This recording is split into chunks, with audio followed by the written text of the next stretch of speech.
Okay. So you guys can open up to Genesis chapter 6.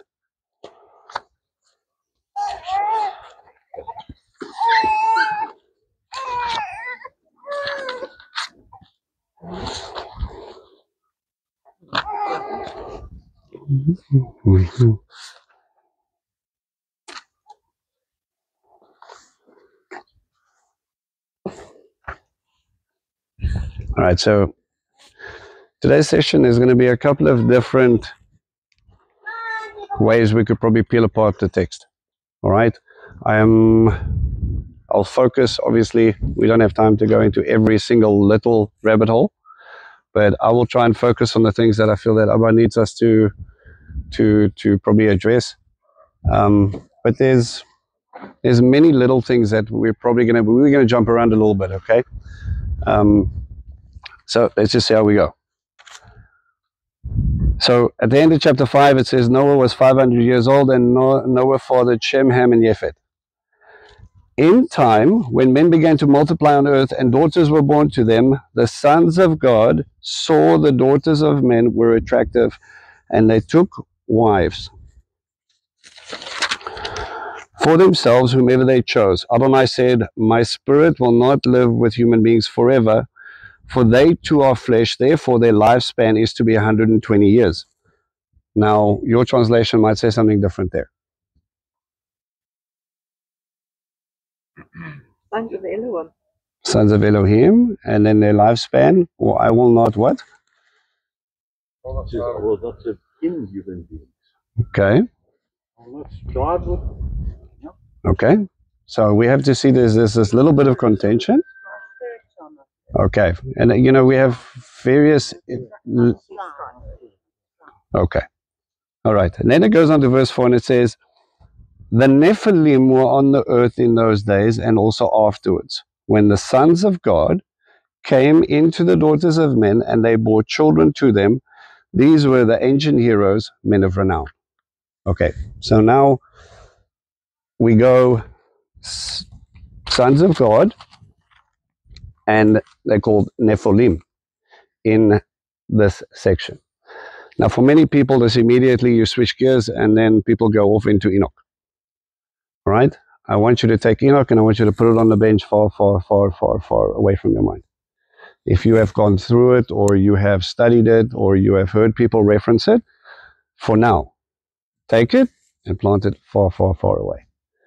The reason I'm asking you to do this is generally what happens is that when I start getting into this story or we start discussing Nephilim, you're already coming here with this massive idea of who they were, what they did, and why it was wrong. You're coming in with a presupposition of already implanted on the story. I like for the Bible to interpret the Bible. So I want to try and define it as close to as the text will allow. What is a Nephilim? Where you get from where? So it can be me that fell down, just missed the mark.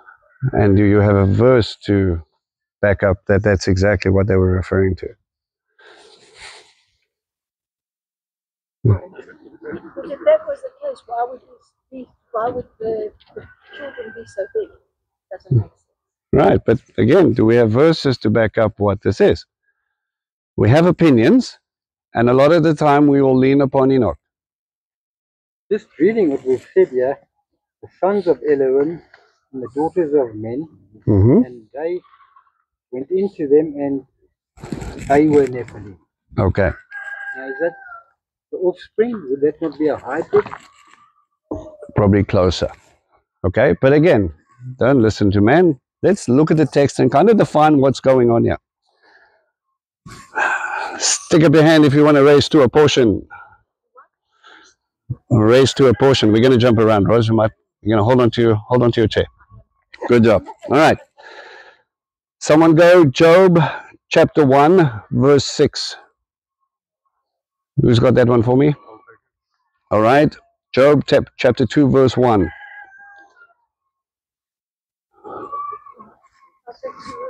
Okay. Then let me do this, let me not confuse you. Let's hit those two first, and then I'm going to do a little comparative. Okay, because we get sometimes we get stuck on a theology that talks about, B'nai Elohim. And then we go, well, this is exactly clearly defined. I want to just peel that apart a little bit right now. All right, so Job chapter 1 verse 6 teaches us. Okay, no worries, sorry. It's a race. Take position without having it. It happened one day that the sons of God came to serve Adonai, and among them came the adversary, Hebrew Satan. Adonai asked the adversary, "Where are you coming from?" The adversary answered Adonai, "From roaming through the earth, wandering here and there." Adonai asked the adversary, "Did you notice my servant Job, that there's no one like him on earth, a blameless and upright man who fears God and shuns evil?" The adversary answered Adonai, "Is it for nothing that Job fears God?" All right, you can stop there. What's my point on Job 1 verse 6? That they were kind of angels that were presenting themselves to Elohim because the adversary was with them.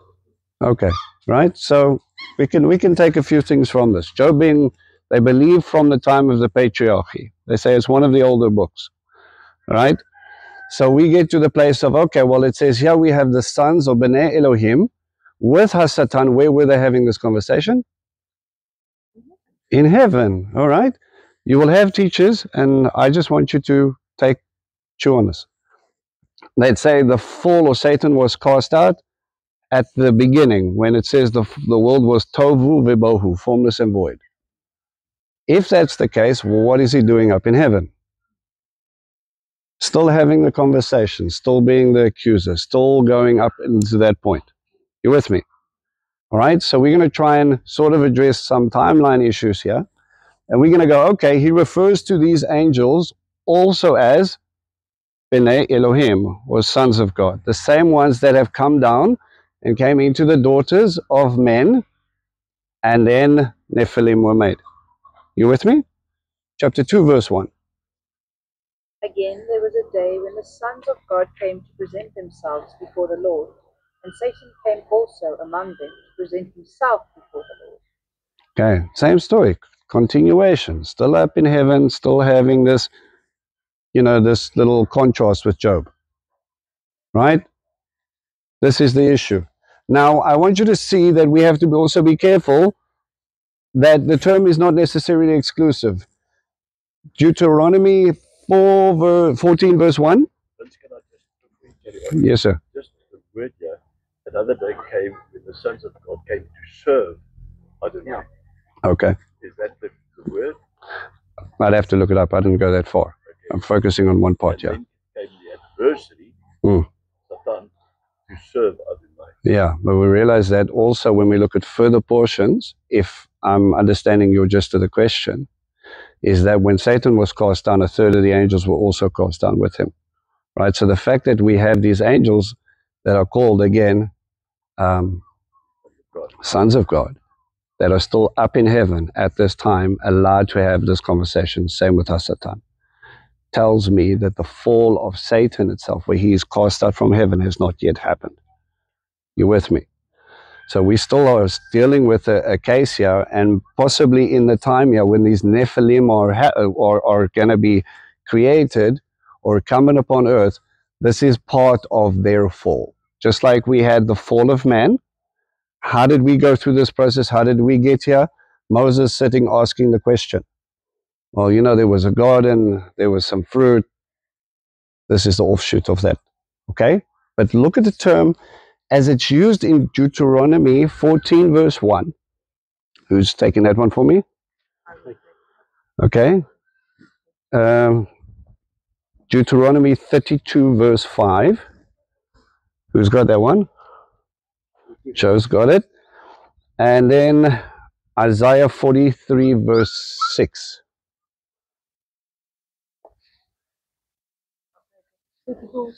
Isaiah 43 verse 6.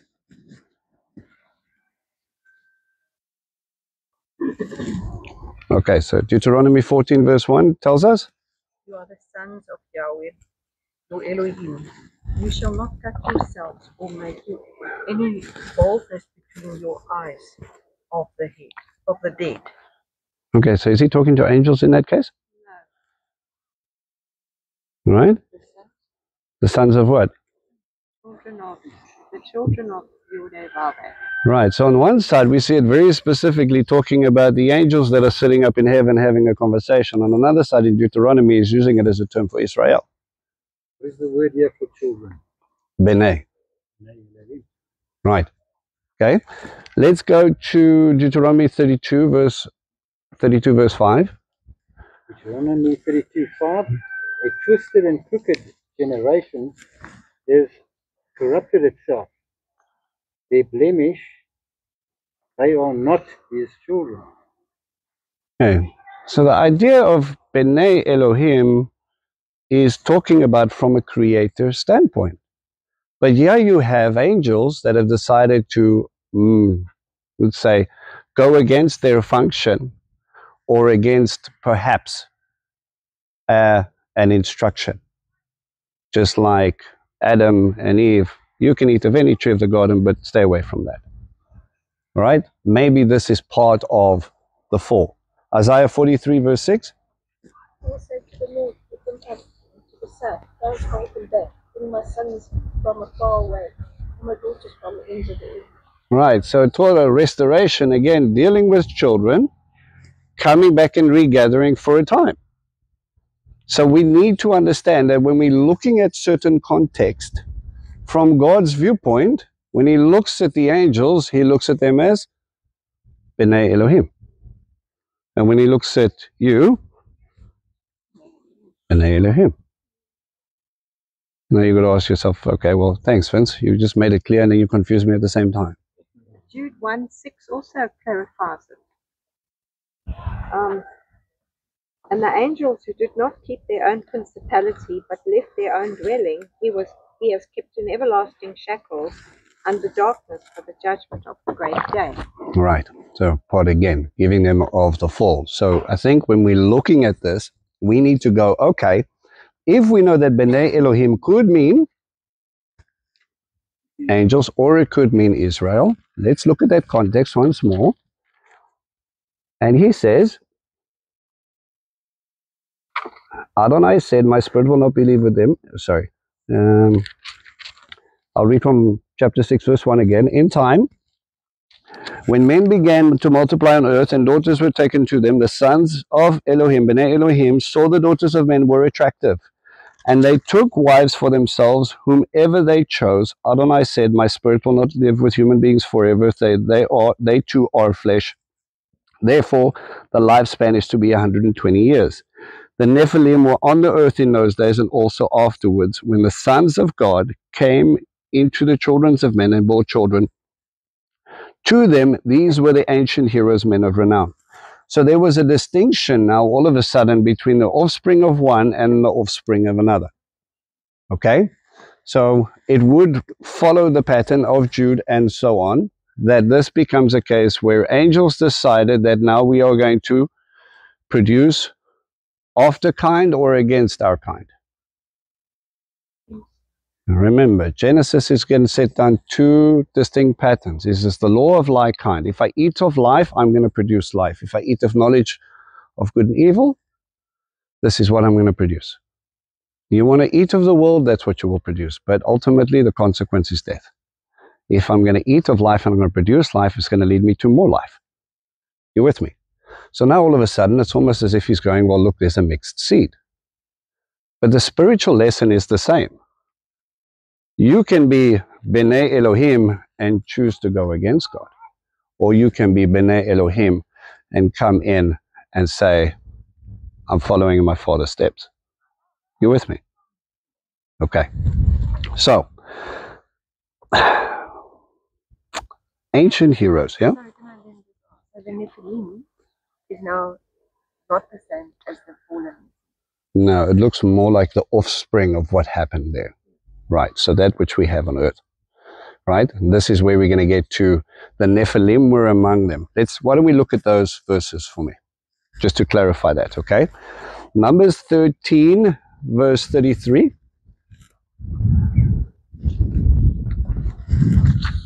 Numbers 13, verse 33. Someone take for me Joshua 11, verse 21 and 22. Okay. Joshua 11, verse 21 and 22. Numbers 13, verse 33. Yes, please, sir. We saw the Nephilim, the descendants of Anak, who was from the Nephilim. To ourselves, we looked like grasshoppers by comparison, and we looked that way to them too. Right. Were they looking up into a heavenly realm, or were they looking now at the people that they were going to face when they went into the land? You know, that verse, grasshoppers in their sight, is very much what context? They were big giants. Who was the one? The first people that you should think of when they say, oh, we are grasshoppers in their sight? The 10 spies. Yeah. Right? The guys that came with a bad report. It's like, we went there, guys, the land is great, but you won't believe how big those oaks are. Right? So now we're seeing that the descendants thereof seem to happen here. It's a further descendant of the sons of Anak. All right? And that term kind of just pops up every now and again. So just like Nephilim, we have to define that. Okay, if these are the sons of Anak, these are descendants of the great heroes of old. Joshua 11, verse 21 and 22. And at that time, Joshua came and cut off the Anakim from the mountains, from Hebron and the Bur, from Anadab, from all the mountains of Judah, and from all the mountains of Israel. Joshua utterly destroyed them with their cities. None of the Anakim were left in the land of the children of Israel. They remembered only in Gaza, in Gath, and in Ashdod. Oh, no, that's an interesting thing. Joshua is coming up against the descendants of the Anakim, right? So we see these descendants now being part of the land that we're getting told to conquest. How many of you, when we sit and we have this discussion about the conquest of Joshua, and people go, God is, seems a little bit just. One section he tells you, no, don't murder, and then the next thing he's telling you to go and clean out the land. Explain your God to me. Vince, what's your theory? The Nephilim was supposed to be wiped away during, as a consequence of the flood. And then they just popped up and appeared on the earth again. Very good. So was it one of Noah's daughters-in-law that had a Nephilim seed in them or something? No, it's probably just the angels still seeing that they got away from it, still carried on until they were eventually cast out. Right? So we definitely see there were Nephilim on the age, and God said, look, but his issue, as we're going to read, is not, listen, I'm just going to wipe out the Nephilim. His issue is when he looked at the earth, he saw nothing good. He didn't stop and go, oh, well, guys, we've got Nephilim now. What are we going to do? I think a flood's going to work. All flesh was corrupted. Again, I want you to see this pattern of continually choosing to go against God. We're gonna get into that a little bit more. But now all of a sudden, like Anne pointed out, we are going to see giants in the land at the time of Joshua. Caleb is going to take on giants. A little shepherd boy, probably about yay high, took on one of the famous ones. Goliath, where did he come from? Was he just a Philistine? He was a Nephilim Philistine. Part of the descendants thereof. Right? And what do we understand? And I want you to put yourself in their shoes a little bit.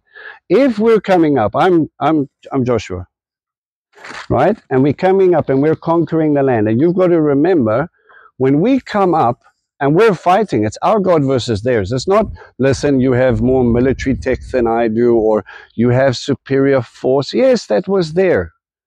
We have better strongholds, we have better this, but ultimately it's my God versus yours. So yeah, we have this challenge laid down. Remember when they came in, when Joshua and them came in and they crossed the Jordan. What was it about them crossing the Jordan that all of a sudden that says, and then they locked up Jericho?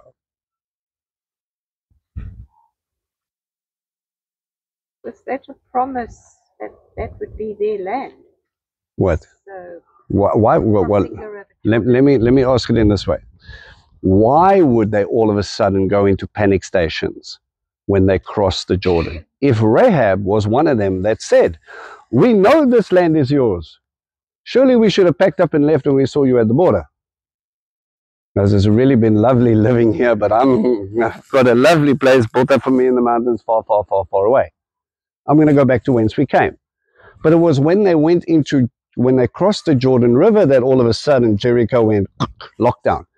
And again, let me remind you, and I know not all of us have been, but when they crossed the Jordan River, apparently it's amazingly see-through. Yeah. If we cross, well, this is not going to be much better. It's okay. If we cross the Jordan River, they cross at a place called Admah.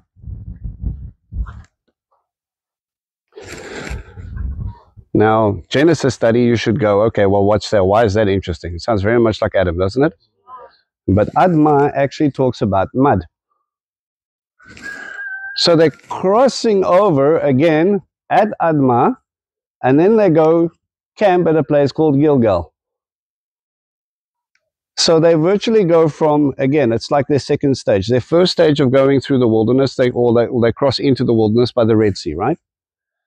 The Red Sea, this is going to come up again. The Red Sea is our mikvah, right?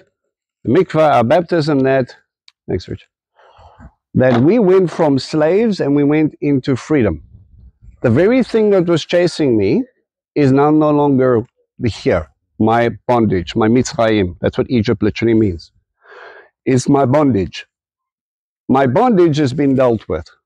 Now we walk around the wilderness for a while, and then we go, okay, God says, now you've got to cross something. This is in flood stage.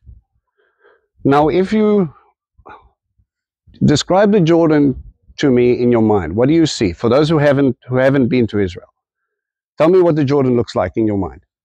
The story of them crossing into the promised land. What does that water look like? Okay, we got dirty water. What else? Okay, I'm carrying you. We've got 4 guys carrying a gold box with 2 big stone tablets in it, amongst other things, and it's on my back.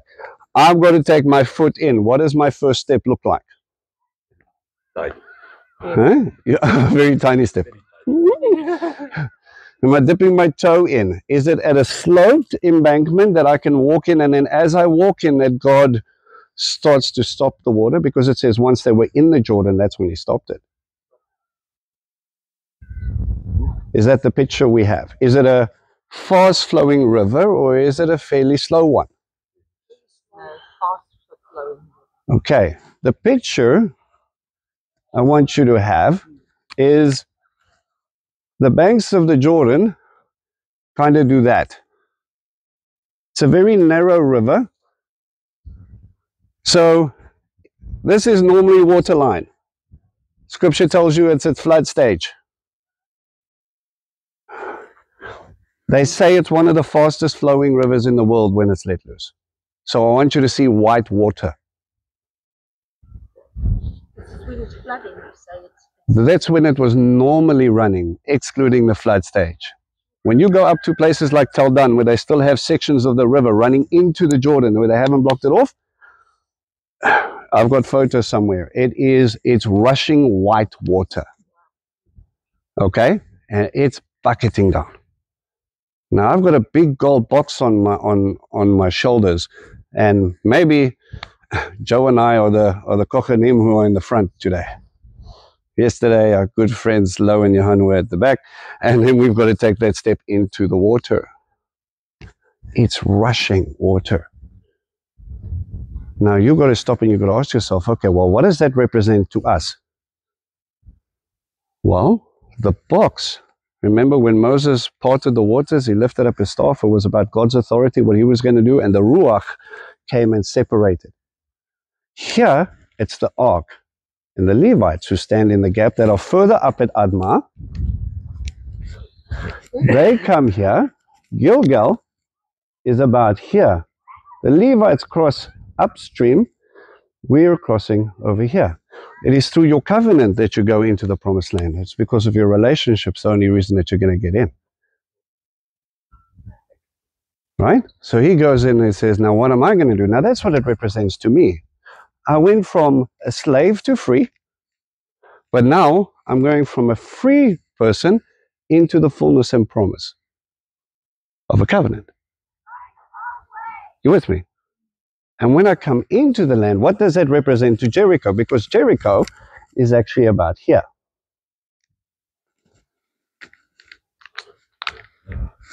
I could have gone to Gilgal, and I could have walked around Jericho, and I could have climbed on the back road, and I could have used that as a highway, and we could have bypassed all issues. I could have just gone north. Jericho's not for me this type of season. Why would I have to go and conquer one of the most fortified cities in the world? God said, first you remember my covenant, circumcision, then you come in and you camp, and then we have a discussion with this scenario here. Now, you didn't bring siege weapons or anything like that, so we're going to have a conversation. But the real issue is what happens here. You see, to those in Jericho, their God was who? Baal, right? And he was in charge of what? What was his superpowers? Right. He's always depicted either as a bull or on a bull holding a lightning bolt. Give you a clue. He controlled the weather. He controlled the rain. You know, when Elijah went and he said, no rain, you guys go and pray. It was, well, if he's in control of this stuff, surely he's going to hear you. My God is stronger. So this, well, but I'll put it in flood stage. There's no way they're going to cross that. He brought the rain. This is our protection. And God says, take the ark, jump in, and let's talk about your protection. You with me? Okay. So, why did I go into that story? Oh, right, Joshua. So when he comes in, and from there, he's going to go face now Anakim. They're going to be in there for a really long time. There's going to be other giants in the land that David is going to have to face. Goliath, was he the only giant? No, he had brothers. Yeah. Right, okay. So now it's like, okay, well, we're still dealing with the fallout of a bad decision. Is that any different from what we in a fallen nature are still dealing with? No. But yet, we're still going to be going in, continually choosing God and walking into the fullness of the promise. It's your relationship with Him that's going to get you home. Right? If we were to create another picture of this, this second crossing is almost as if God taking you from the fullness of, okay, you've separated yourself from your sin. You've come to me. I've set you free. And now you're free to pursue me. Because before, there's no way in yourself you would actually have pursued God. Anybody want to disagree with me? When we talk about your dark past, or as my friend used to say, your BC days, you know, you were all about yourself. The last thing you wanted to do was be sitting here with some crazy uncle yabbering on about the Bible. And yet, somehow, God gets you to that place. He set you free from all of your brokenness and everything. I'm going to make this clear. All of yourself. There was nothing good in the old you. That dies. So now he goes, now you're free. But what are you going to do with your freedom? Well, Father, you showed that you're real. How many of you, once you had that realization, that moment where God pitched up and He knew He answered your prayer, or you saw a miracle, or whatever the scenario is, they just hit you with enough oomph to go, oh snap, He's real. Now you start to scramble. Because if he is real, what does that mean for me? Messiah is real. I'm going to stand before him one day. How many of you had the thought, he created me for a purpose? Yeah. Decision time. What's the purpose? And he doesn't go, oh, there we go, Joe, here's your life plan. All business goals aligned. This is what you're going to... So, you know, he's going, all right, now you know that I'm real, will you follow? When John came out and he said, behold the Lamb of God that takes away the sin of the world. There he is. What did he start to do after he gets these declarations? Well, yeah. And then? Well, after his mikvah and so on, he starts to call people. And he says, you know who I am? Lech acharai, come follow me. He doesn't go, let's sit still so I can give you your life plan. He doesn't explain the entire kingdom dynamic to you. He goes, I want to reveal myself to you, and as I do, will you choose then more and more to follow me? And he leads you into the place when he called Peter from the beginning to where Peter ended up in the end. How mightily he was used. A lowly fisherman would never in his life plan, or at that moment that he was called to follow Yeshua, would have turned around and said, yep, that's me. I'm going to be the guy who's going to basically help run the entire kingdom of heaven on earth. When there's a big committee meeting, they're going to call me and we're going to pitch up and we're going to discuss these things as good fishermen do. How many of us don't fully understand? We grapple with the salvation part, but we don't understand that, hang on a second, he created you for a purpose in the kingdom to be able to bring you into the fullness of that promise. Now that promise is going to culminate in the time when he comes down and we're going to sit there at his feet, but at the same time you have work to do, so what's the fullness of your promise now? And the enemy is going to trust in all of their plans, and then they're going to go, this is a river that you just cannot cross, and God's going to go, because of my relationship with you, you're going in. And they're going to be people there, they're going to think they have right to something that I've already given you. You just stand firm and let me do the rest.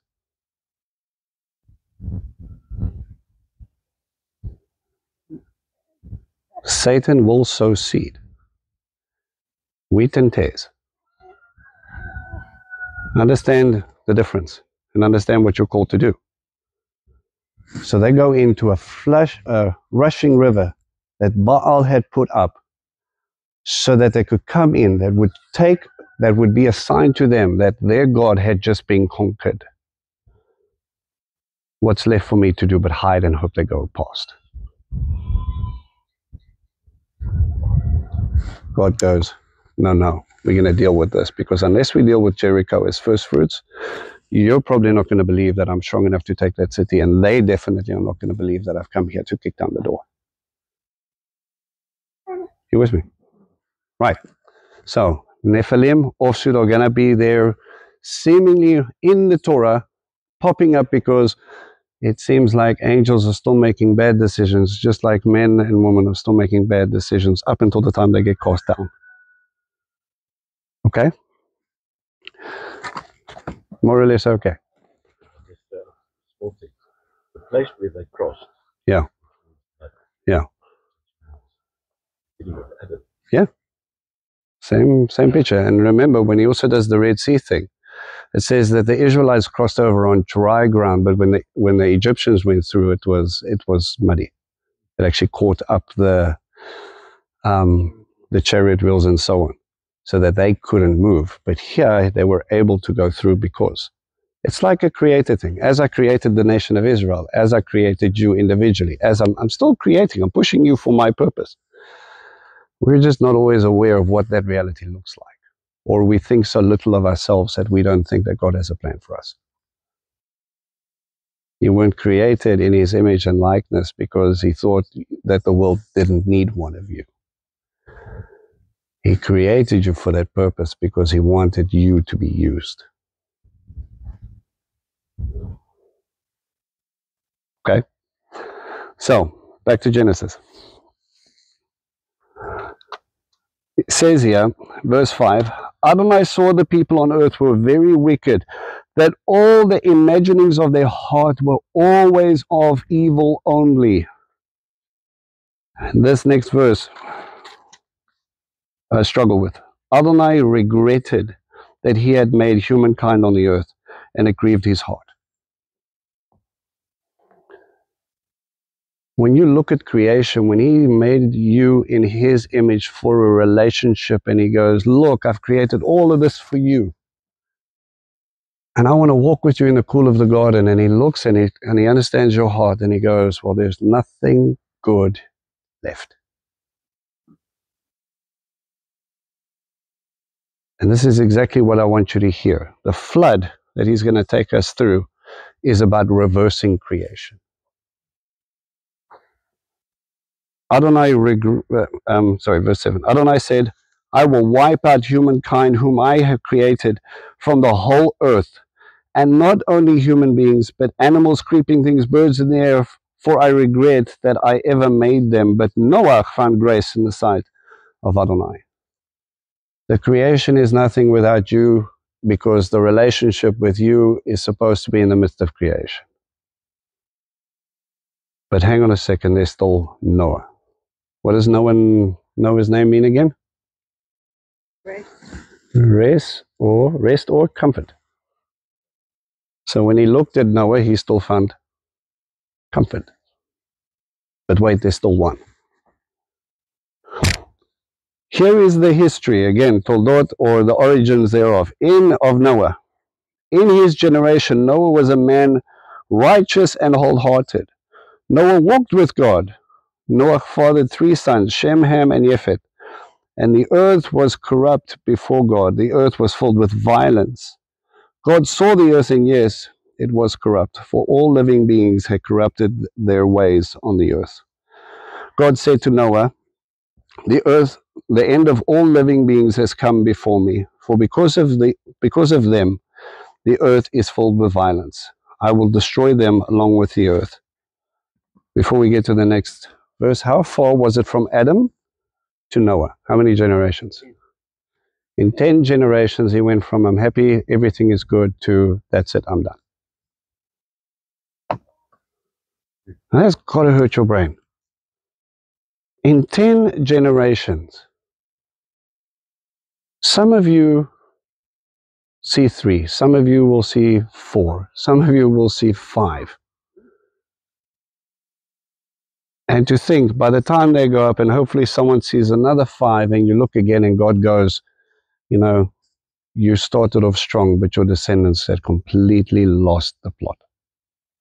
How many years would you say had transpired from the time of the Nephilim to the time Noah built the ark, considering or bearing in mind that they lived such long ages?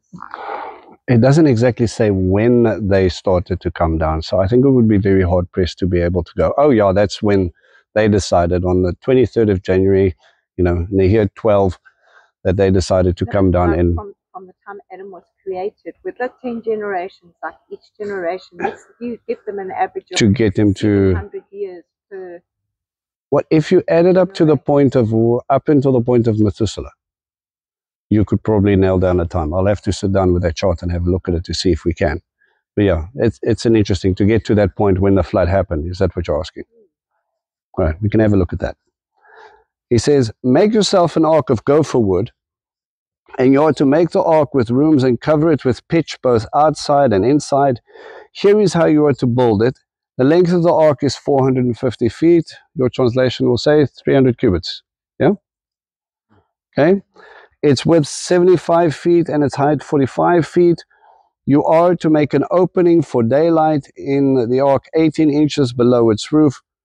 Put a door in its side and build it with lower, second, and third decks. Okay, everybody get that description? Fantastic. Where's the sails? Where's the steering wheel? Didn't need sails? Okay, I'm going to create a massive flood, and I'm going to put you in a rectangular box, and we're going to hope for the best, okay? Where's the engine room? Where's the rudder? Lower level. Right? We've got a triple-story building going on here, in essence. Yeah, it's absolutely massive. If you guys want to do yourself a favor, they've actually replicated one of these in the States that you can go and do tours in. They've got an interesting YouTube clip on it. I'll encourage you to do it, because I mean, reading the parameters, you're like, oh, that sounds big. Until you actually see it, you have no idea. And you're sitting there on this thing and you have no control of where it goes. And didn't you say sometime, I think it was you, that they couldn't see out either? Well, they did have a window. Yeah, right at the top. So yeah, they did have an opening. We read it. So Yeah, but I mean, you're not to climb up very great. well, I think with all the animals that were going in this thing, I suppose you were up and about. And when he went to go look to see, let the birds out and go whatever, he was probably a little intrigued. My point is that you have no control in the situation.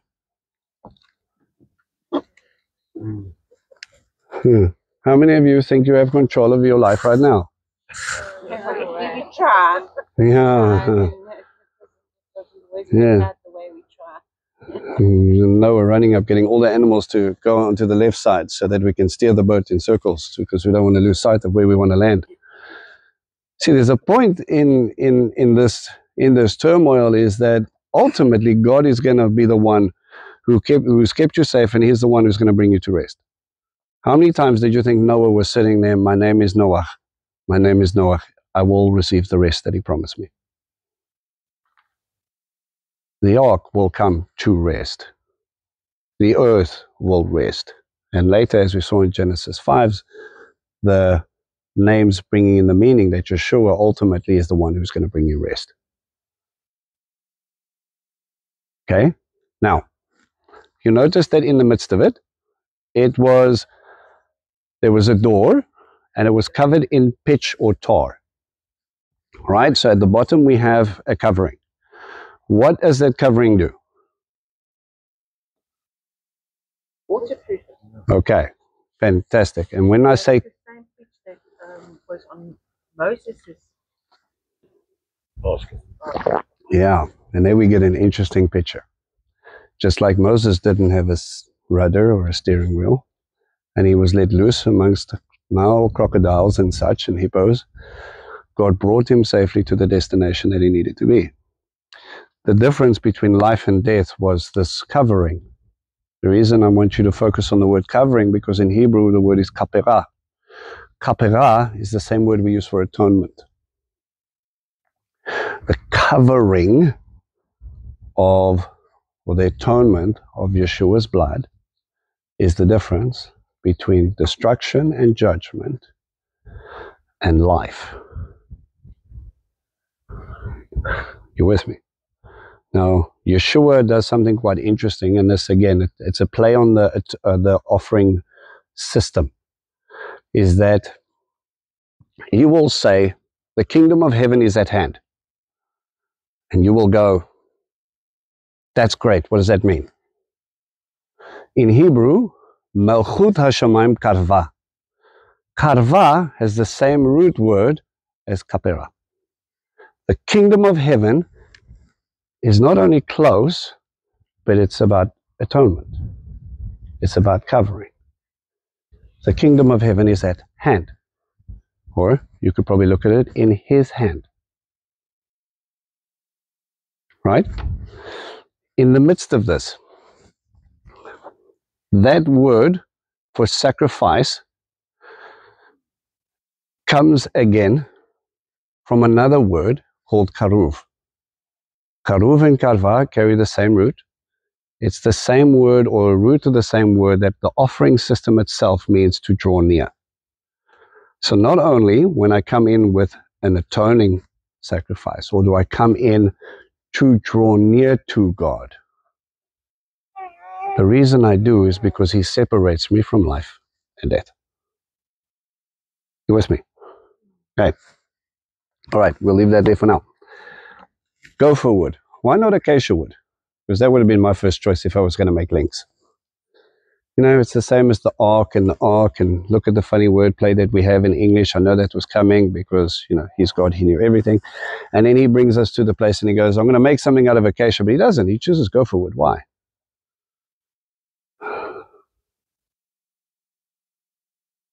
Prophetess Silbert is maybe enduring. Is that a good guess, or have you researched it? I believe that's very good for me. Right. There's something I want you to go and maybe look into. Right? If that tickles your taste buds a little bit. But there's something I found quite interesting in the wordplay. If we were to break this up into the paleo,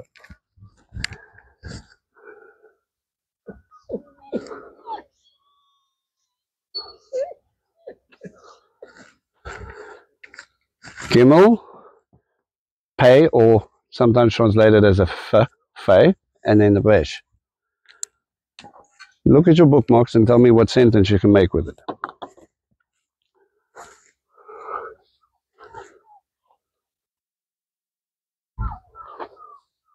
This is the part where you look at your bookmarks and you pretend like you're paying attention. You don't have bookmarks. How many of you don't have bookmarks? With the pictures. There's a reason I give you guys. You're going to have them printed again. And again and again. All right. Since many of you don't have it, if we take a look at the letter Gimel.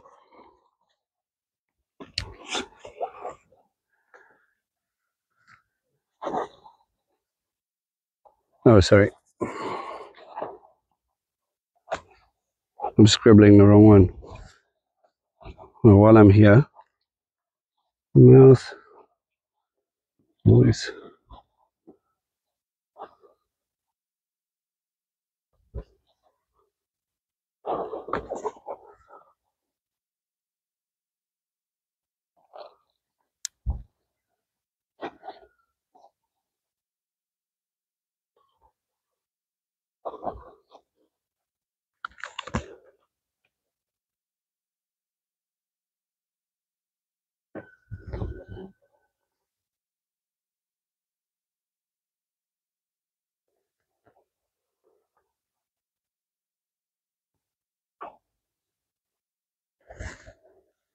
If we were to break it up a bit into the paleo, it might give you an indication of what's going to happen.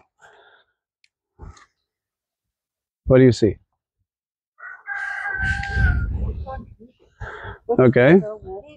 Foot, to gather, walk or lift up. Mouth, voice, scatter or open. Head, authority or first. So perhaps the gopher. Sorry, Mm-hmm. I'm missing something. The word. That's gopher. Right? How do you pronounce it? As in gopher wood. Right? Pronounce the same in English? Yeah, it's literally Gimel, Pei, and Resh. All right? So when you look at it, you can say, all right, well, how did they get to the ark? Well, they walked. What's the point of the ark? To be lifted up. Why did he do it? To gather everything together. Why? At his voice or through his mouth, he will either scatter the broken or he will open up the door. Right? With Resh, what's the point? To the head or to the authority.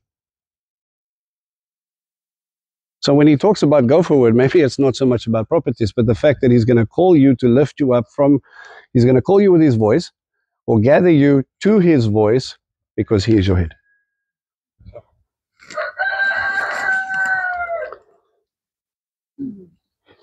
Something to chew on. Okay. Where are we?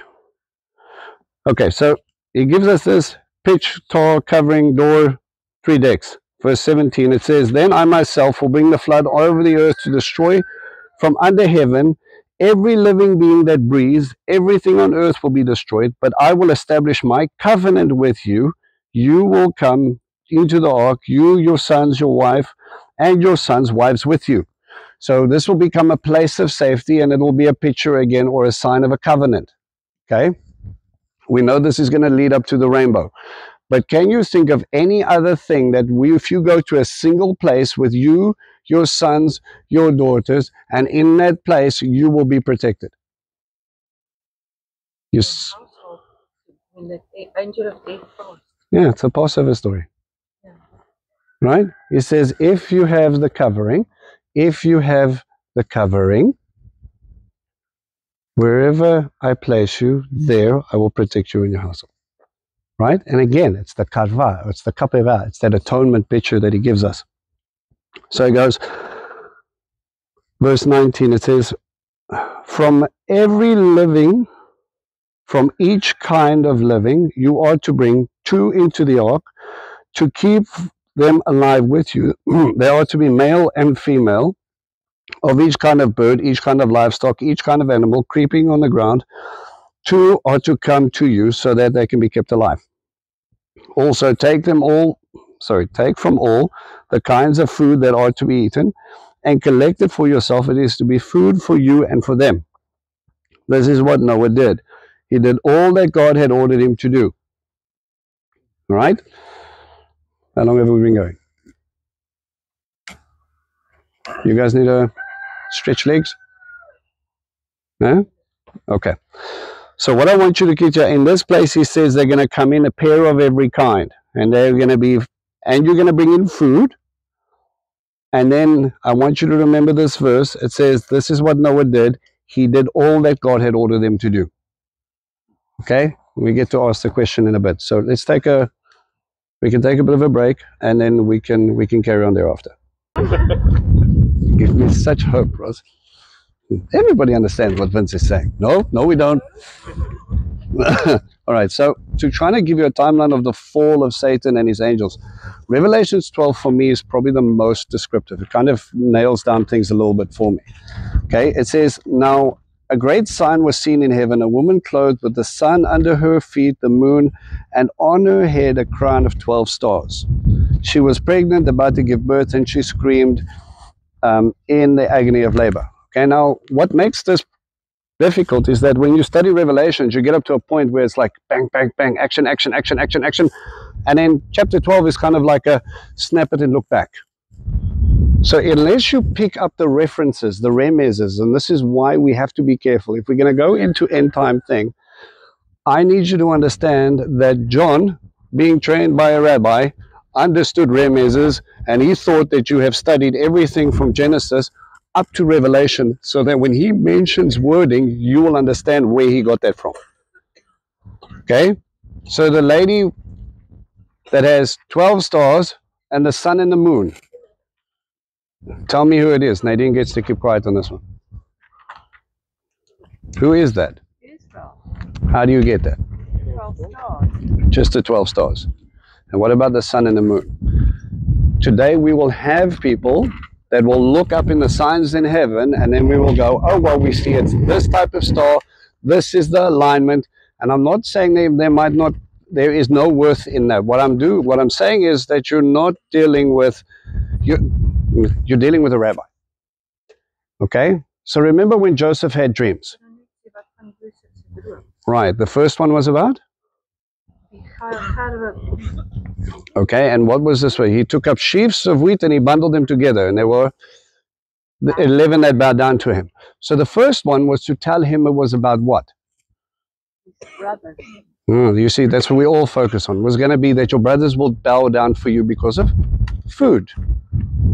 Right? They came up looking for bread, which that he had provided for through God, so on. Right? The second dream he has, the sun and the moon and the stars. And what was the interpretation of that? Who gave the interpretation? The sun and moon was friends. Yeah, his father said to him, clearly he said, oh, so your mother and I must now come and bow down at your feet. So it's not up for discussion. That was clearly the interpretation. Everybody knew exactly who he was talking about. So when you're talking about the 12 brothers and the sun and the moon, you're very clearly talking about the 12 sons as well as Jacob and? No, Esau, he was not married to Esau. Try again. And Leah. Mm. Leah At that point it was Leah, right? But it was Leah and Rachel, right? So what we're dealing with here is a scenario of, okay, we know definitely because of what Torah has already told us that this has to be Israel. You with me? Okay? Yeah, it's again, so that we know that we're not pulling a stompy across from something else. It says, another sign was seen in heaven, Oh, wait. She was pregnant, about to give birth, and she screamed in agony of labor. Another sign was seen in heaven, and the great red dragon with 7 heads and 10 horns. On its heads were 7 royal crowns. A dragon with 7 heads and 10 horns. Who speaks like that? I see another beast. Right? This is very much Daniel. Okay, Daniel and Revelation study go hand in hand. He uses that language a lot. Okay, so he's pointing you to a time. All right, but he's saying this is Satan. Its tail swept 1/3 of the stars out of heaven and threw them down to earth. It stood in front of the woman about to give birth so that it might devour the child the moment it was born. She gave birth to a son, a male child, the one who will rule all the nations with a staff of iron. So Remez, who rules the nations with a staff of iron? Yeshua. He's talking about Psalm 2. It's a messianic prophecy. So we know at the time of Yeshua's birth, Satan is going to try and kill him. Is this something we've ever heard? Right? Herod the Great running around killing all the babies, hoping they'll get him. Now you understand at least the motive. It wasn't so much just Herod, but Herod was playing the part, or Satan was playing a part through Herod. But her child was snatched up to God and his throne, and she fled into the desert where she was placed, prepared by God, so that she can be taken care of for 1,260 days. How long is 1,260 days? 3.5 years. So if I talk to you about Daniel in 3.5 years, where is your timeline? It's Daniel 9. Well, years before his return. Well, you can either place, remember, he says, I put together a week, right? And that week, the 7-year period will go 1,260 and 1,260. In the midst of that week, at exactly 3.5 years, it says the Antichrist will reveal himself. And what looks like the tribulation period, because it says it would last 1,260 days, will run for exactly 3.5-year period. So now you've got the reveal of Satan or the Antichrist, and you have tribulation period. Having fun yet? Okay. There's probably about 15 other scriptures that we can discuss, but I'm not going to. Just for now. Yeshua also say, I saw Satan fall from the sky. So then the question was he talking about it from a past tense? Was he talking about it from a present tense? Or was he talking about it being prophetic? Now, something I understood completely wholeheartedly, this is what I meant. According to Revelation 12, that doesn't exactly line up. These are questions I'm asking, right? When we get to Revelations, I'll give you my 2 cents, but let's carry on. Next, there was a battle in heaven. Michael and his angels fought against the dragon and his angels fought back. But it was not strong enough to win, so that there was no longer any place for them in heaven. The great dragon was thrown out, the ancient serpent, also known as the devil and Satan, the deceiver of the whole world. He was hurled down to the earth, and his angels were hurled down with him. That tells you in full description that there was the fall of Satan. There was no more place for him in heaven. Now, if you place that according to what John is revealing to you, he puts it very clearly, probably within either the first 3.5-year period or the second 2.5-year period. Some people will say it was very close to the time of the birth of Christ. I would say he says next came. And now you have to line up every other scripture that parallels with that timeline, and then you can kind of squeeze together some sort of, this is what I think is going to happen. You with me? Okay, so if we're going to talk about the fall, not that just because Nephilim were called fallen ones, they were called fallen ones for a specific reason. Okay? Probably closer to the idea of Noah. There was no good left. There was nothing but violence. Do we see that perpetuate as in seed of like kind? Goliath standing there, cursing the God of Israel. Built for war. That's all he wants to do. He's not a giant who wants to become a farmer who they force to the front line. This is what they were known for. Just like Esau would always be against his brothers, or Ishmael. It doesn't mean, again, discussion with Johan, is that they had no chance of repentance. But the simple reality is that if I am going to produce after my like kind, without the intervention of Yeshua and the Holy Spirit, I will produce exactly that, enmity against God. You with me? Okay, does that make more sense to you? Right? We're gonna try and parallel some of Noah's story with Revelations as well. All right? Because they are the links and we want to have some fun. All right, let's go back to Genesis 7 now. All right. Adonai said to Noah, "Come into the ark, you and all of your household, for I have seen that you alone in this generation are righteous before me. Of every clean animal you are to take 7 couples, and of the animals that are not clean, 1 couple. Also the birds in the air take 7 couples in order to preserve the species throughout the earth. For in 7 more days I will cause it to rain on the earth 40 days and 40 nights, and I will wipe out every living thing that I have made from the face of the earth." Noah did all that Adonai ordered him to do. So, the reason why I wanted you guys to focus on that verse is because that we have this, perhaps a misconception sometimes, that Noah found favor or grace in the eyes of God. So Noah was saved by grace. Old Testament concept. Does that mean he sat and did nothing with the grace that was afforded him? No, because with grace came relationship, and relationship brought instruction, and instruction meant I have to do something if I want to be not saved eternally, but if I want to be kept safe. You understand the difference? If I run around the life being a drunkard and debaucherous, how is it that God is going to... Well, he can, but a lot of the time I'm going to suffer from the consequences of my own choice. And we're sitting there, you drink too much, you wake up the next day, what do you have, class? Babalas. Yes, and then we go, oh God, I'm never going to drink again next week.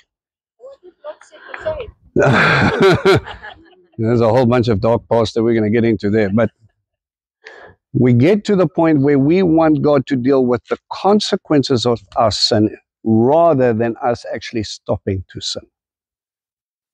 I want God to bless me in my rebellion. I want God... How many times have we prayed this prayer? Father, just bless me. I'm going this way, but will you bless the work of my hands? Only to find out that you're doing something you wanted. We're like, Father, why are you not in this? Because you're doing something I told you not to do. Right? We have this fundamental disconnect that once I'm in relationship with God, once I walk with God, once I have that grace, that unmerited favor, there was nothing I did to deserve this relationship. That then becomes that responsibility because I'm in that relationship. You know, it's the same way in a marriage.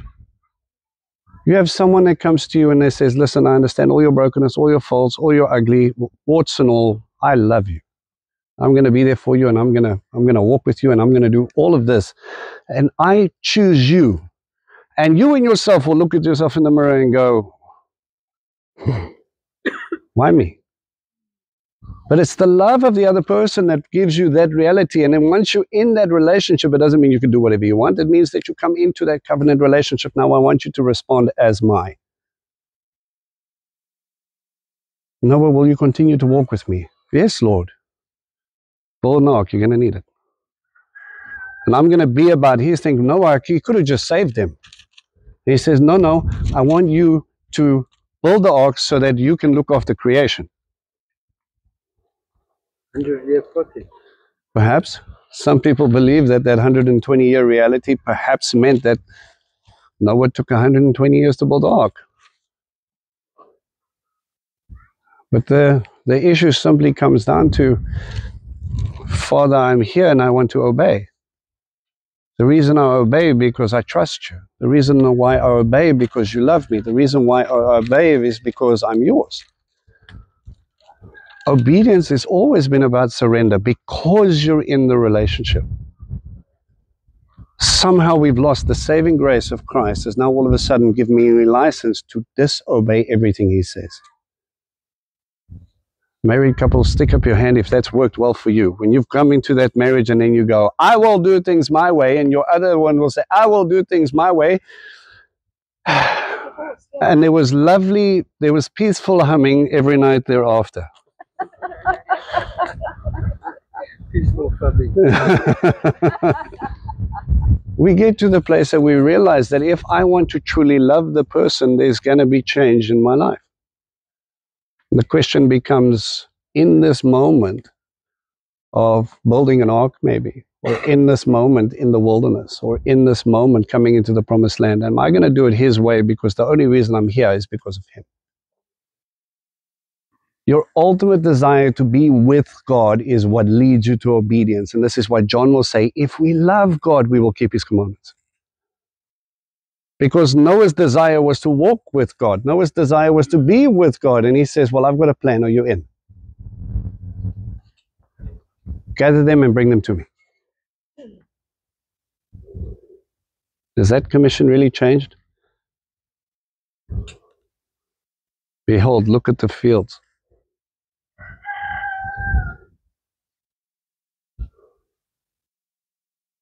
Death and life.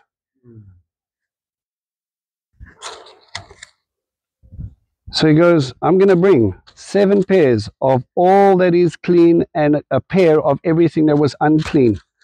Why does he make the distinction? How does Noah know the difference? From the beginning, as it is only 10 generations, when we walked with God, they understood the difference of what to offer and what not to offer. Like we said, Cain and Abel, they brought an offering. Who taught them that? It was common knowledge for them. We're working backwards. We're like, I have salvation. What does that mean? Well, there's things I want you to do. Like what? Give up bacon. Oh, that's a tough one. Take all my sin and all my brokenness, Lord. No, that's a tough one. I can do that for you, but give up bacon. And you're like, I don't know. You're asking too much. I know you have these special moments when you want to celebrate certain things. How's about you celebrate the things that I see important instead? How's about this? You show the world who you belong to. Oh, Lord, I don't know. I don't want to stick out. Holiness does stick out from the world. You're gonna. And he's proud to show it off when it's done right. You're not called to reflect yourself. You're called to reflect him. So he makes a clear distinction here. It must be important for God. He goes, I'm going to rain. For 7 days it's going to rain, and then for 40 days and 40 nights. 7 days. Why does he stop there? Why does he just say, oh, it's going to be raining for a pretty long time? Why does he bring in 7 days?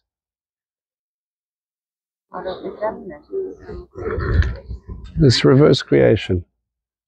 As I looked, I created everything. It was good. Now you've broken everything. Remember when we spoke about the creation, what did he do? Where did he order the waters? Did he set boundaries for the waters to come in? He separated it so that dry land can appear. The flood is going to be a removal of those boundaries. If you want a world without me, this is what it looks like. Nothing but chaos. Nothing but death. 40 days and 40 nights. Isn't it interesting that Moses has to go up on a mountain to get a covenant, and it takes 40 days to do it? That Yeshua gets tempted for 40 days. You see, to reinstate you to your rightful place, you need a covenant, just like Noah ended up in a covenant. For you to overcome Satan, to resist the devil, maybe it's a time in your wilderness. Maybe it's a time when you're sitting there focused. At the time when he reveals your true identity, then that's the time you're going to fight the hardest.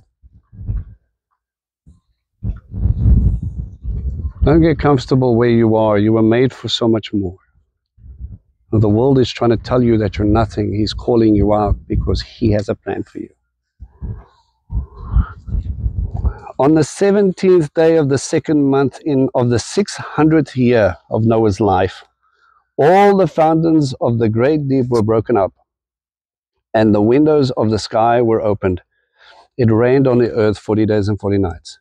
The 17th day of the second month. More or less, where does that put us at? I want you to think of a feast. When's Passover? First month. In the first month. And this would almost be like a Listen carefully. Listen carefully. On the 17th day of the second month. You guys weren't wrong with your first answer. You just missed something out. It's the second Passover. Remember, he says if you were unclean and you could not attend the first Passover, they came and they said, but we wanted to be there, but maybe they were carrying the bones, Joseph's bones coming out, and he says, well, you get to do it in the same way, and you do it at exactly the same time in the second month. So, isn't this an interesting picture? The first Pesach is about Yeshua, the second Pesach being about the flood. Maybe we're talking about salvation versus judgment that comes later. Maybe we're talking about I saved you, but there's a judgment that's coming as in a tribulation period where, as in the end times, it will be like the days of. Oh, maybe there's a second Passover that you need. Because you were unclean, you missed me the first time. Time to wake up. He goes, what verse am I on? Verse 13. On that same day, Noah entered the ark with Shem, Ham, and Japheth, the sons of Noah. Noah's wife and 3 wives of their sons accompanied them. They and every animal of every species, all the livestock and their species, every animal that creeps on the ground of every species, and every bird of every species, all sorts of winged creatures, went into Noah in the ark, couples from every kind living thing that breathes. Those that entered went in, male and female, from every kind of living being, as God had ordered him, and Adonai shut him inside. Who closes the door? Right. So if God comes in and he goes, make the door, and you're all inside, can you imagine that moment? There's no rope. Are we going to get to pull this big door closed? Yeah. Just like the crossing, and just like Yeshua says, I am the way, I am the door. That sealing and fullness of that covering is all about me and bringing life, protecting you from the difference between life and death. That kapera.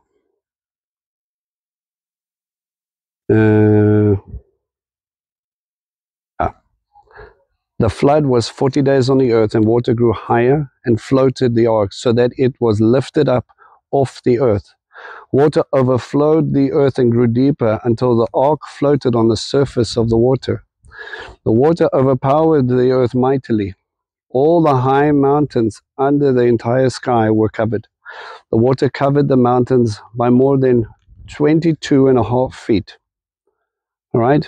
It's an interesting National Geographic problem that we have sometimes, and they say it was a regional flood. Okay? Do we have evidence to say that it was actually the whole earth? What evidence do you think of? You have to look at the mountains, and you can actually see the levels of flood waters that increased on the mountains because of the erosion, as it were. It looks like erosion, but it's actually flood waters that were. Okay. And also the different sediments, deposits. For example, certain mountains have different layers of rock that they want to say is billions of years old, or whatever the case is, but it's not the case. Okay, so we can look at it geologically, and I believe that many guys have proven it. What else do we have? They found dinosaur bones and fish bones. Okay. On top of mountains. On top. They just put the dinosaurs in the. On top of mountains, right? On top of mountains. Okay. What else? Seashells on top of Right.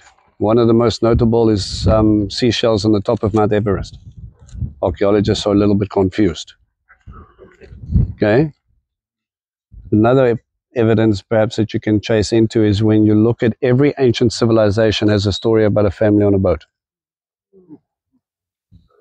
Right? And it was a worldwide flood. Okay, so different aspects that we can look into. All right? It says, the water covered the mountains by more than 22.5 feet. All living beings that moved on the earth perished. Birds, livestock, other animals, insects, and every human being. Everything in whose nostrils was the breath of the Spirit's life. Whatever was on dry land died. He wiped out every living thing on the surface of the ground, not only human beings, but livestock, creeping things, and birds of the air. They were wiped out from the earth. Only Noah was left, along with those who were with him in the ark. The water held power over the earth 150 days. 150 days without the steering wheel. No control. Hoping that God is going to honor his promise. Water represents chaos in this. It's that which God has not now separated and brought order to. They actually did a funny test. And people that studied, or I hope I don't get this wrong, but something along the lines of what would be the best device to put on a massive open body of water and it would do the best it can. What do you think the design looked like? It's just a big rectangular box. Apparently all these big ships that they're building now, they're taking the design of the ark. These big designers. Well, I think, yeah, there many people would have probably, but that's just what they realized after. Okay, God understood it. Okay. Chapter 8, it says, God remembered Noah and every living thing and all the livestock with him in the ark. Pause. God remembered Noah. What does that mean?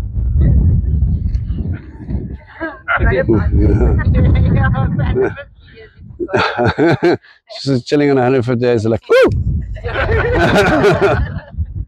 Yeah, this is why we need to not get confused with Hebrew and English. It's like when he says he remembers something, it means at that point he was going to act on their behalf. So when God comes up to you and he goes, I remember you, it means he's now going to do something. All right? So God caused a wind, a ruach, to pass over the earth, and the water began to go down.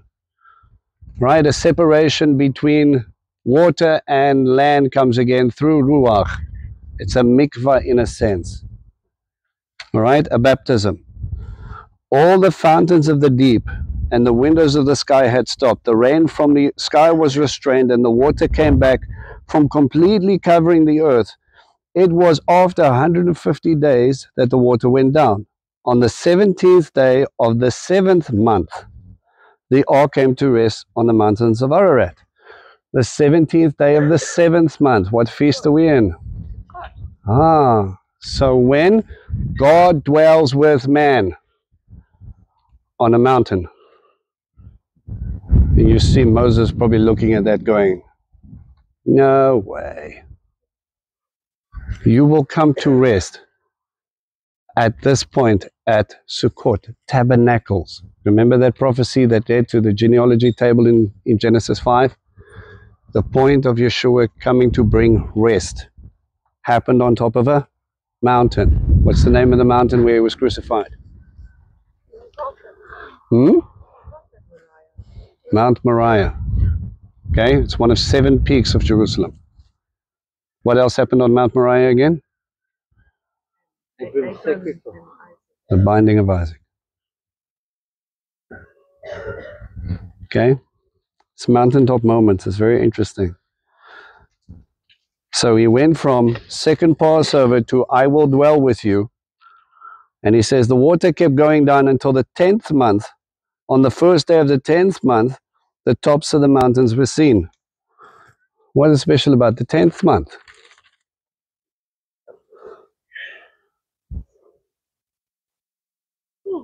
Yeah, I know, right? Hanukkah. Is the 25th of Kislev, which is the 9th month. So, if it's on the 1st, how long does Hanukkah start or run for?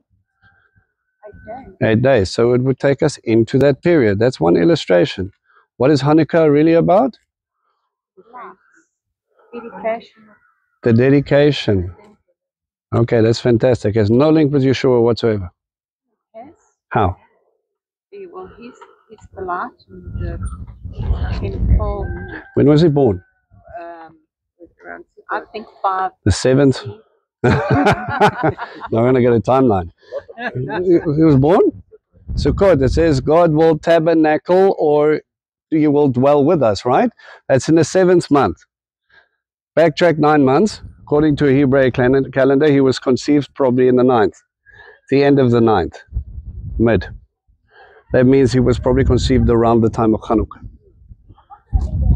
It is a time of dedication. What was the point of their miracle? When they rededicated the temple, what was their heart's condition? Why would I light a menorah? It's a symbol of what to me? Not just light, guys. Who is the light? God dwelling with me. The point of the temple is Emmanuel. That menorah being lit is a sign that there is still life in this place. Isn't it funny that in John that it mentions that during the Feast of Dedication that Yeshua comes wandering around in the temple. And he's like, oh, if you would be dedicated, if you would understand that menorah, I am the light of the world. It's pretty close to the time of his conception. The time where Gabriel pitched up to a young Mary and said, the Holy Spirit's going to come upon you. But there's another interesting one. Someone go quickly to...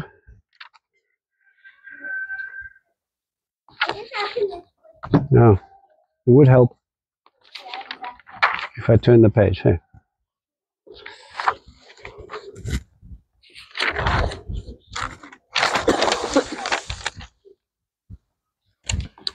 Esther, the book of Esther, chapter 2, verse 16 and 17.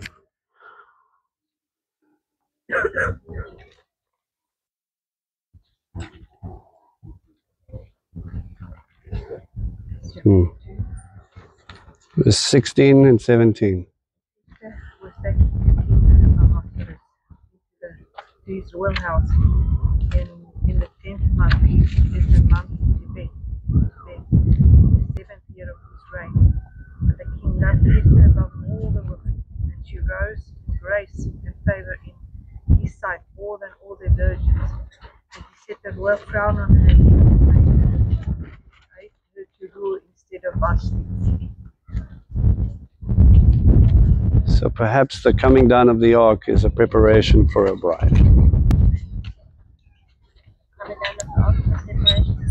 A bride came to rest at the same time, 10th month, where she was taken up out of her house and brought in and prepared. And that became the saving of a people. Sound like a Noah story?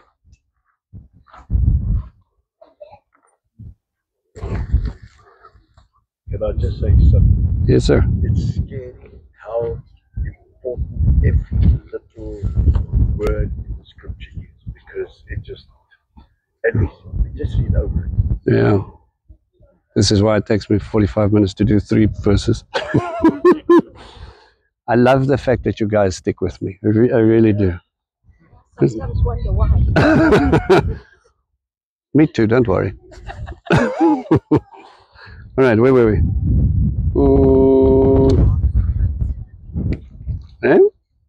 Are we in verse 7? We're back in Genesis, yeah. All right. Okay, let's go from verse 6. Is it? Yep. No. You stopped at the end of verse 5. Yeah, we started with 8 verse 6. Oh, that's why I'm getting it wrong. I'm looking in chapter 7. Okay. All right. I'm like, no, man, I read that. All right. So chapter 8, verse 6. Right? It says, after 40 days, Noah opened the window of the ark which he had built, and he sent out a raven, which... okay. Hang on. Let me pause. I wasn't going to go into this, but there's another traditional date that you probably should take note of on the 10th day. Apparently, according to tradition, this is probably why I was going to go, let's bypass it. In the year 588 BC, Nebuchadnezzar brought his armies to besiege Jerusalem. Now, why is that important? On the one side, you're seeing a bride prepared. And on the other side, you're seeing destruction because of rebellion. On the one side, if you're looking in the ark, you're seeing hope, you're seeing grace, you're seeing favor. On the other side, you're seeing death. There is a point in Revelations where we must understand that there are different plans that are going to happen in accordance with who you are in God's kingdom. And you can either be a bride prepared, or Like the 10 virgins. Some are going to stand outside and just look in. You with me? So we're either surrounded or we're in a palace. How you want to fit that into your rapture theory, I'll leave completely up to you. Okay. After 40 days, Noah opened the windows of the ark he had built, and he sent out a raven, which flew back and forth until the water had dried up from the earth. Then he sent out a dove to see if the water had gone from the surface of the ground. So the raven did not return. And he sent it out. It doesn't exactly say, but it probably comes down to a place of nesting, which we're going to discuss now in a little bit. But the dove found no place for her feet to rest, so she returned to him in the ark, because the water still covered the whole earth. He put out his hand, took her, and brought her into him in the ark. He waited another 7 days and again sent the dove out from the ark. The dove came to him in the evening, and there in her mouth was a freshly plucked olive leaf. So Noah knew that the water had cleared from the earth. He waited yet another 7 days and sent out the dove, and she didn't return to him anymore. Okay, let's pause.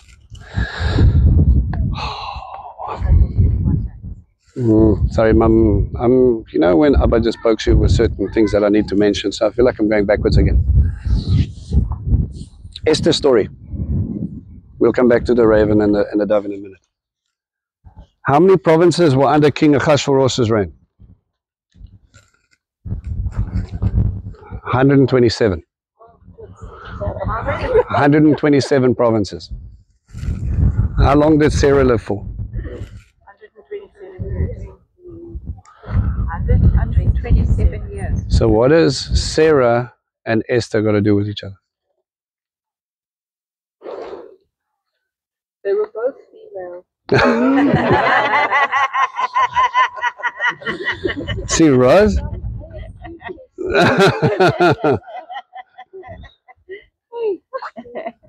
They were both princesses. If we're talking about the kingdom and the preparation of what's to come, through you and through your seed, there was a creation and a protection of what they were supposed to do in their lives. Some to protect for 127 years, some to provide for in 127 provinces. Provinces. This is how many Hadassah, in essence, ruled over with Ahasuerus. We're going to get into the book of Esther with Purim, and it's an extremely powerful book when you look at it from a Messiah viewpoint. I can't go into it that much. Bringing it back to the raven. Why did he send out a raven? Hey? You ran out of doves. We've got 14. We're good. Okay, so that's nice. We're gonna send something unclean out. Check. That's it. Done. Out the window you go. Moses was done. Oh, no.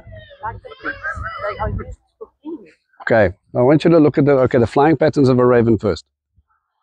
Okay. So they generally are going to be flying a lot higher than what they do when they find a dove.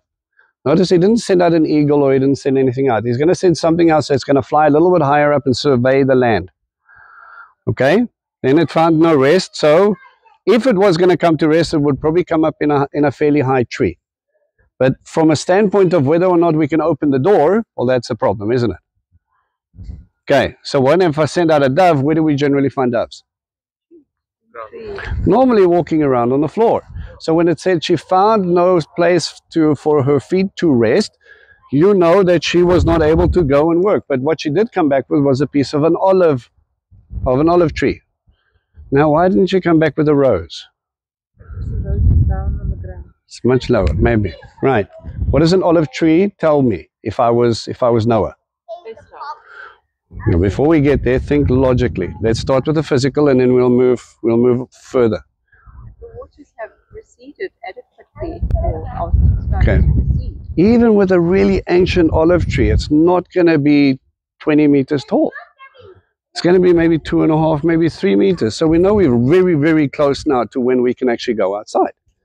All right. If we were to take that to a further image, we can say, well, he plucked up a piece of an olive, and this is something that's quite interesting. If you find something